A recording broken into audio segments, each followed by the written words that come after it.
You crack open a cold soda inside the Mars colony's mess hall. You've done this exact motion 1,000 times back on Earth. A small, satisfied pressure builds inside your chest. You open your mouth expecting a familiar, harmless release. Instead, foam and half-digested liquid rocket outward violently. It lands directly across your commanding officer's stunned face. The entire mess hall falls into dead silence. Someone drops a tray somewhere behind you. On Mars, the simple act of trying to burp doesn't relieve pressure. It launches the entire contents of your stomach directly at your captain's face. Nobody warned you about this before your first sip. Your body just committed an act of biological betrayal in front of everyone. Burping on Earth works through a quiet, elegant partnership between gravity and your own stomach. Heavier liquids and solids sink naturally toward the bottom of your gut. Lighter gas bubbles rise cleanly toward the top, separating themselves automatically. That rising gas eventually builds enough pressure to pop your esophageal sphincter open. Gas escapes cleanly, liquid stays behind, and the whole process feels utterly unremarkable. You've performed this reflex thousands of times throughout your entire life. Gravity does the sorting work invisibly every single time with total reliability. Martian gravity measures roughly 1/3 of Earth's familiar pull. That weaker pull fails to sort your stomach's contents by density anymore. Gas, liquid, and solid food all float together in a chaotic mishmash. Flight surgeons have a name for this bizarre mixture, calling it chunky bubbles.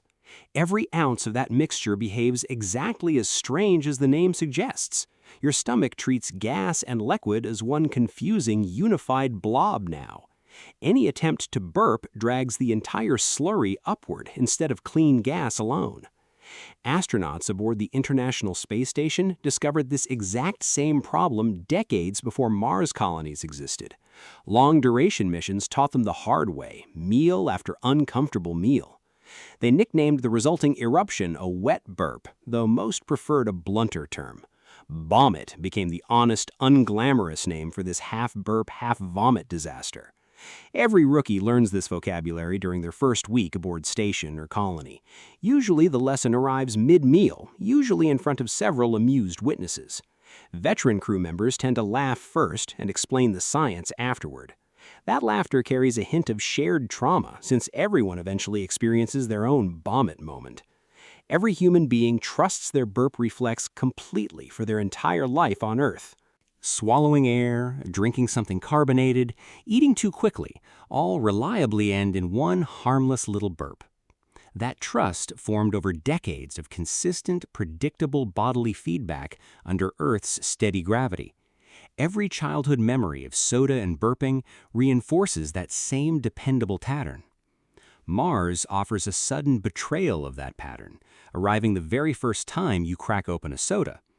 Reduced gravity strips away the density-based sorting your stomach always relied on, completely. Your body treats a clean burp and a wet, chunky disaster as identical events now. A colonist reaching for a fizzy drink out of pure habit unknowingly loads a weapon. That weapon points directly at whoever happens to be standing closest at the time. Picture the bubbles themselves. Robbed of their usual buoyancy the instant gravity weakens around them. On Earth, bubbles rise steadily, merging together, forming one clean column of gas heading upward. On Mars, those same bubbles drift randomly, colliding without direction, clumping together into a strange foamy mass instead. That foam clings stubbornly to the surrounding liquid, refusing to separate cleanly at all. Pressure builds silently inside your stomach, trapped, searching for any available exit. Straining only worsens the situation, pushing the foam higher toward your throat. Drinking more liquid adds fuel directly to an already unstable mixture. Even the simple automatic burp reflex becomes the trigger for total foamy disaster. The entire mixture rockets upward without warning, catching everyone nearby completely off guard. Astronauts aboard the International Space Station eventually found a strange, clever workaround for this exact problem. Pushing off a wall generates one brief instant of self-created acceleration through Newton's third law. That fleeting acceleration behaves almost like artificial gravity for a fraction of a second. Stomach contents briefly sort themselves by density during that narrow window of motion. A single clean burp becomes possible right at that precise moment, and only that moment. Astronaut Jim Newman perfected this maneuver so thoroughly that colleagues named the maneuver after him. His push burp technique required shoving off a spacecraft wall at exactly the right instant. Timing mattered enormously, since even a fraction of a second determined success. Missing that narrow window guaranteed the wet burp disaster instead. That epiphany proved something remarkable about human ingenuity facing a fundamentally broken bodily function. Newman engineered a workaround using pure physics to solve what biology left broken. Timing, motion, and a well-placed push off a wall replaced gravity's usual sorting job. Human problem-solving stepped directly into the gap evolution left wide open. Mars colonies built on solid ground rather than floating cabins needed an entirely different solution. Carbonated beverages are quietly banned across every established Mars colony. Settled policy from day one. Soda simply never makes the cargo manifest for any resupply mission heading toward the Martian surface. Mission planners removed it from consideration long before the first habitat module ever launched. Freeze-dried meals and specially formulated drinks replace anything containing dissolved carbon dioxide gas. Colonists learn early during training that fizzy nostalgia carries a genuine, embarrassing physical cost. Dietary discipline replaces an instinct their body can no longer safely perform. Mission planners treat this rule with the same seriousness as oxygen management or radiation shielding. Training manuals include detailed diagrams explaining exactly why soda stays behind on Earth. New arrivals sign acknowledgement forms confirming they understand the carbonation policy fully. Consider how strange it feels that something as trivial as fizzy water requires an entire interplanetary ban. Humanity solved rocket propulsion, orbital mechanics, and life support systems capable of sustaining human life. Yet a simple burp, automatic since infancy, still manages to outsmart even our most advanced engineering. Scale collapses oddly here, jumping between rockets crossing millions of kilometers and bubbles floating inside a stomach.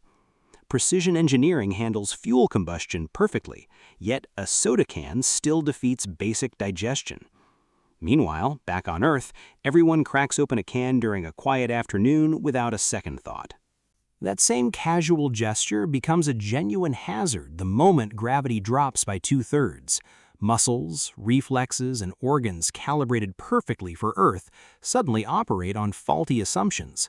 A body perfectly adapted to Earth's gravity turns even its simplest reflexes into liabilities the moment that gravity changes, proving that survival beyond our planet demands rewriting habits we never once questioned.